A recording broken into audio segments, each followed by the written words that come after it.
Hi everybody and welcome back to my channel. My name is Dasha and I am here to talk to you about different lifestyle factors and things that you can control with regards to living with ankylosing spondylitis and autoimmune conditions. As you know, in my previous vlog I talked about my diagnosis with AS, the different things that I experienced in the lead up to the diagnosis and sort of how I've been feeling to date.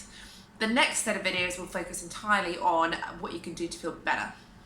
Now, as far as I understand, there are 5 things you can do, and that is diet, exercise, medication, sleep, and your mental health. And by mental health I mean stress levels and overall outlook on the condition and in life. I've got a fresh cup of coffee to get me through this vlog, and also I'm wearing a weirdly summery shirt to channel summer vibes, even though it's actually quite miserable outside, but you know, lockdown.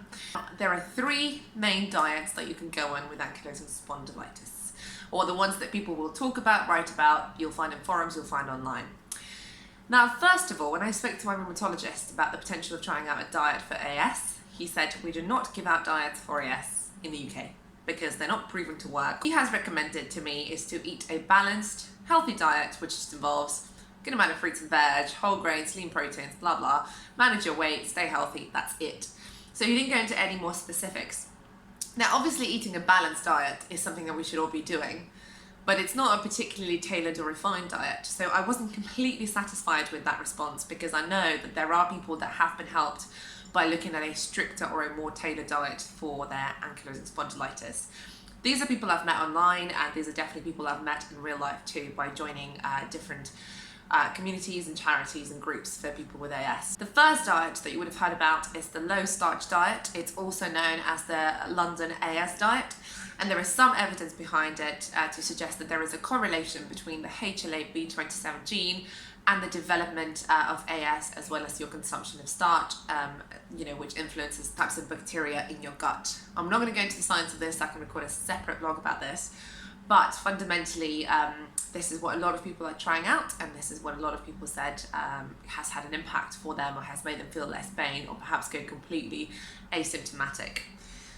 The challenge with this diet is that it certainly doesn't help everybody, and it's a very strict diet to go on. So if you think about the diet that you have now and the usual things that you'd consume for breakfast, lunch and dinner, I'd imagine eliminating all starch. Now that essentially means all complex carbohydrates.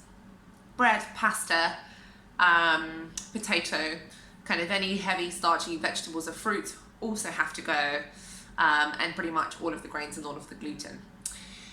So that's pretty big, and it means that a lot of the time you're just eating lean proteins, which could be animal proteins or it could be plant proteins, and then you're eating some very light fruit and veggies, and that's pretty much it. You can have some nuts, and I think some versions of the diet allow eggs.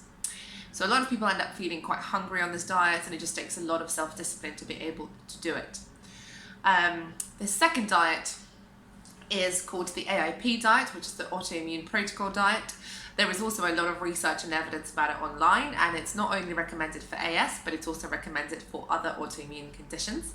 It's fundamentally an elimination diet. It crosses over with the low starch diet, and then it also excludes gluten and grains, and certainly all processed foods, certainly all kind of unnatural sugars that you could be consuming, so it's pretty strict in that respect. It's actually also, in my opinion, a little bit more hardcore than the low starch diet, because you also technically have to eliminate alcohol and caffeine, and these are certainly 2 things that I like and are, define my social life, so that's quite hard. The idea is that you do this AIP diet, which is super strict, for 1 to 3 months. You then see if it makes a difference, and if it does make a difference, you can start to reintroduce some of the foods that you've excluded after that time. And finally, there's a anti-inflammatory diet that some of the doctors will talk about, and I'd say this is probably the most scientifically supported diet, based around the fact that there are certain inflammatory and anti-inflammatory foods that will cause inflammation in most people. So again, the advice that's given on the anti-inflammatory diet is advice that everybody should follow anyway.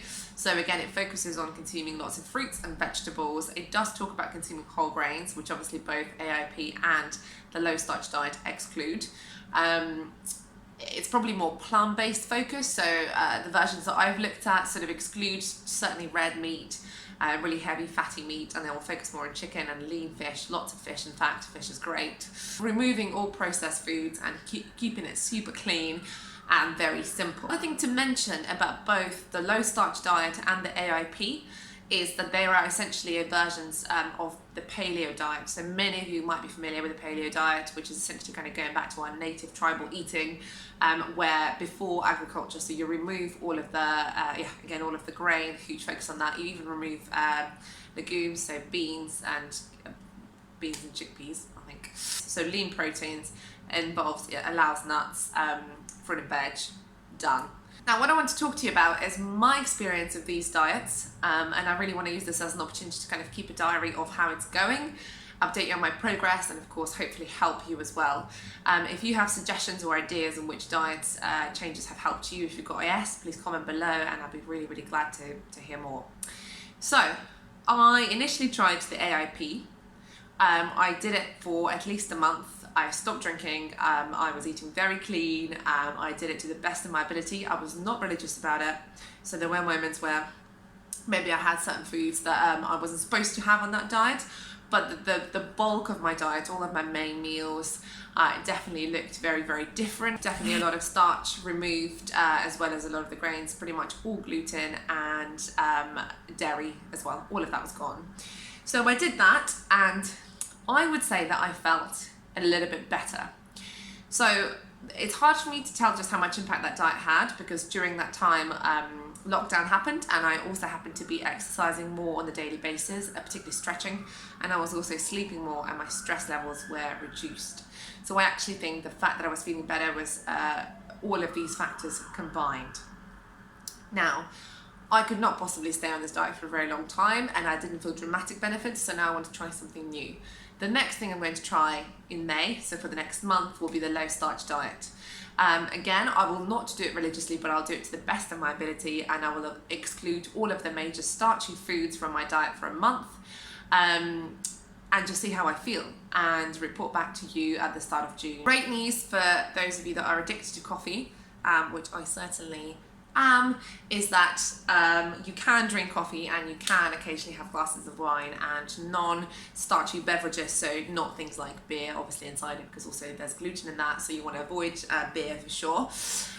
But it's a bit more liberating in that sense. However, it's harder to perhaps plan your meals, because imagine breakfast with no carbohydrates or starch. So it's going to be different, but I'm going to give it a go, do it in May. Then after that, I will try the anti-inflammatory diet, which is a bit more holistic and combines kind of elements across all of these diets that we've discussed. So that's my plan, and I'll keep you posted. Let me know how you've got on if you've tried any of these diets, and keep trying. I think the best thing that you can get out of this is to not think about what you're excluding, but to really focus on eating clean, healthy, non-processed foods. I'm sure that you will feel better, if not physically, then mentally, about yourself.